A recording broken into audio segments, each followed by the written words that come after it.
Welcome to Traveling to Europe with Multilang. This is where we provide you with educative and informative content to guide you through the process of traveling to Europe.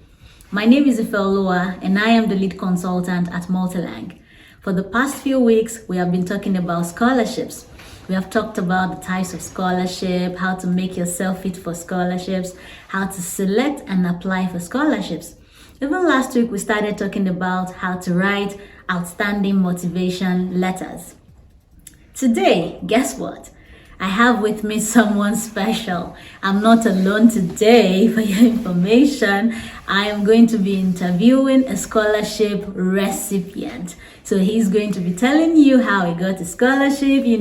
Maybe you're going to learn, or I am certain you're going to learn one or two things from his experience and how, everything you need to know. So sit back and let's get right into it.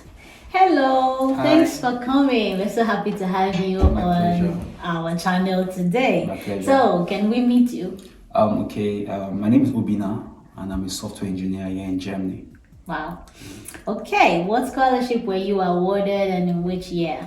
I was awarded the PTDF and DAAD scholarship. So PTDF, that's Petroleum Technology Development Fund, and DAAD, which is a German body. All right, so it was a joint scholarship of the Nigerian government and the German government, and it was in 2018. Yeah.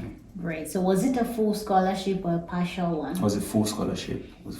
And it entailed monthly stipends, yeah, and my health insurance was being paid here in Germany every month, and getting the monthly stipend, and also my flight tickets here from Nigeria to Germany was taken care of. Wow, interesting. So how did you hear about this opportunity? And was it your first attempt of applying for a scholarship? How I heard about it is quite funny. It's not the typical way people hear about scholarships, right? So yeah, the scholarship, I'd seen it, but I didn't pay attention to it because I felt it was going to be too competitive, right? Because we know a lot of people apply for scholarships, and a friend of mine was on a particular Sunday just told me about it. I'm like, yeah, just try this, right? There's no harm in trying. And yeah, that was when I tried. But that was the second scholarship I applied for. I applied for one before, I think a total scholarship, total Nigeria, right? Scholarship to France. But then I didn't get that. So after then, I wasn't enthusiastic about applying for scholarships anymore, but I applied for this, and this was my second, and I got it. Wow. Yeah. Really nice.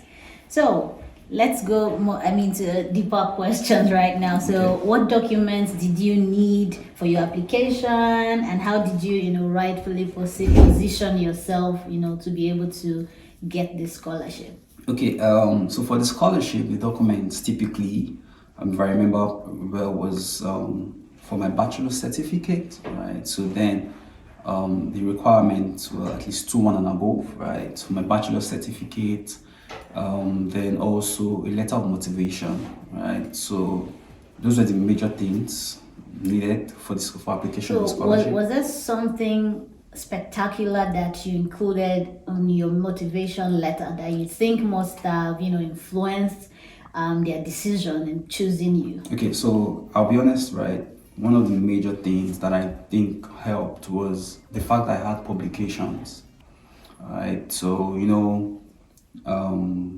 finishing with a 2.1 on first class is one. A lot of people finish with 2.1s on first class, right? A lot of people have good results, but then what can you show, right? So I had publications. I had like 2 publications and 1 conference. So that was a leverage, I would say, for me. Yeah, so I included that in my motivation letter, right? And as well the document, right, that shows that, yeah, you had a publication. So I would say that was it for me. Okay, so you guys, now you see what I've been talking about all the while. Having something special, having, some value to put on the table for you to be chosen ahead of all the numerous applicants who also, compete for the same scholarships with you.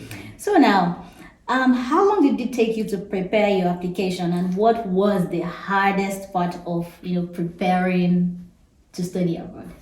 Okay, so this is a disclaimer. Don't do what I did, all right?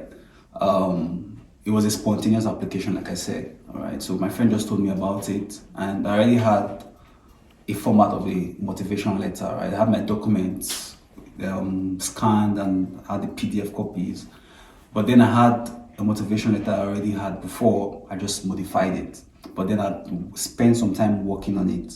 Okay. So importantly, it's the motivation letter, how you present yourself. All right. They would know, they see a lot of motivation letters. Basically, they see there's a format people just copy from the internet, right?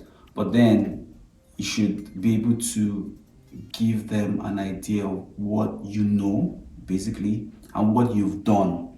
All right, that's why I said the paper. And the thing that happens, especially back home, is that we don't pay attention to our undergraduate projects, right? We just do it, but we don't know these things are part of the experience, right? These are the things that you can hold on to and sell yourself, right? Because if you go for the interview for the scholarship, they will ask you, oh, your undergraduate project, okay, what was it about? And that's an opportunity for you to sell yourself in person and also in your motivation letter. So the hardest part was trying to be different, trying not to copy and paste from Google, right?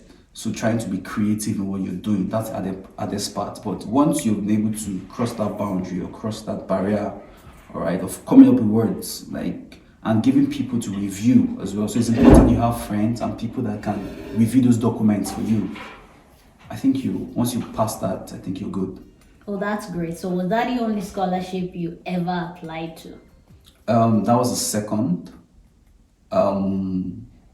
Ever.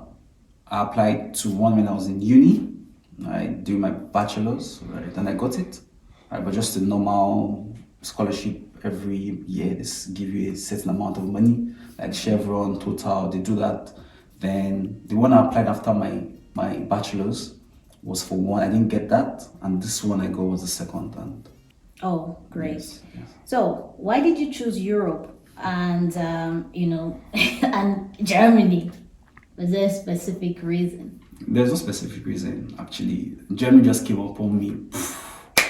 And right? you just went for it. Yeah, and the scholarship just came and it was an opportunity for me. And I'm really glad, looking back, it was really good. It was one of the best decisions I made, actually, taking the opportunity to come to Germany and to Europe. So why Germany? I would have said why Germany, because I would have gone to a different country.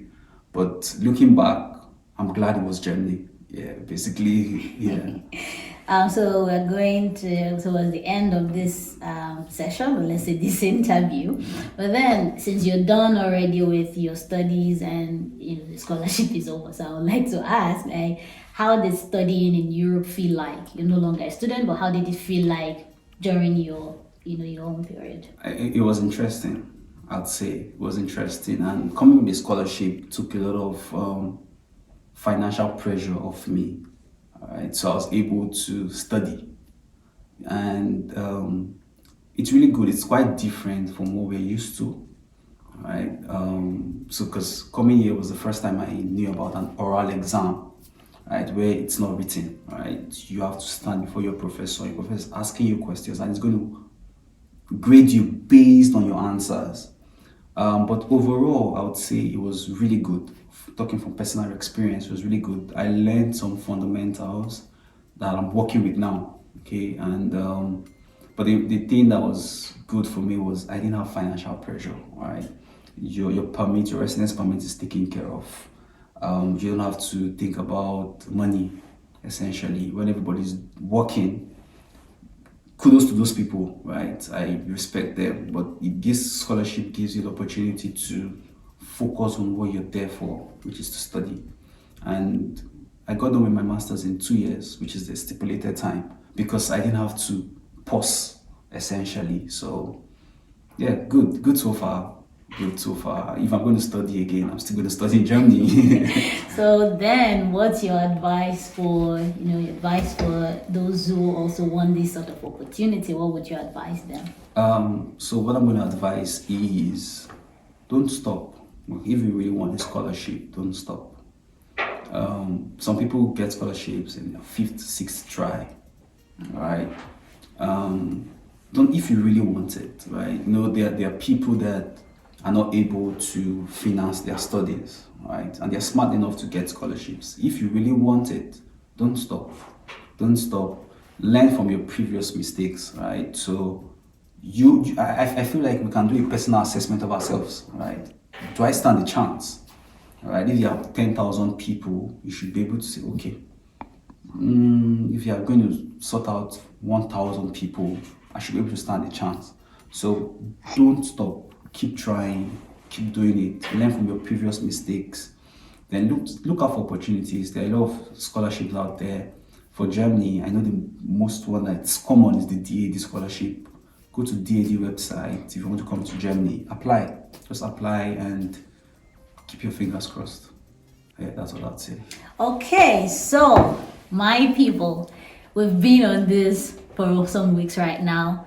And okay, we're gradually wrapping up this series on scholarship. Of course, we still have some other things. I still have some other scholarship recipients to interview, so you can learn more. We still have some other topics also to discuss, but we're wrapping up soon.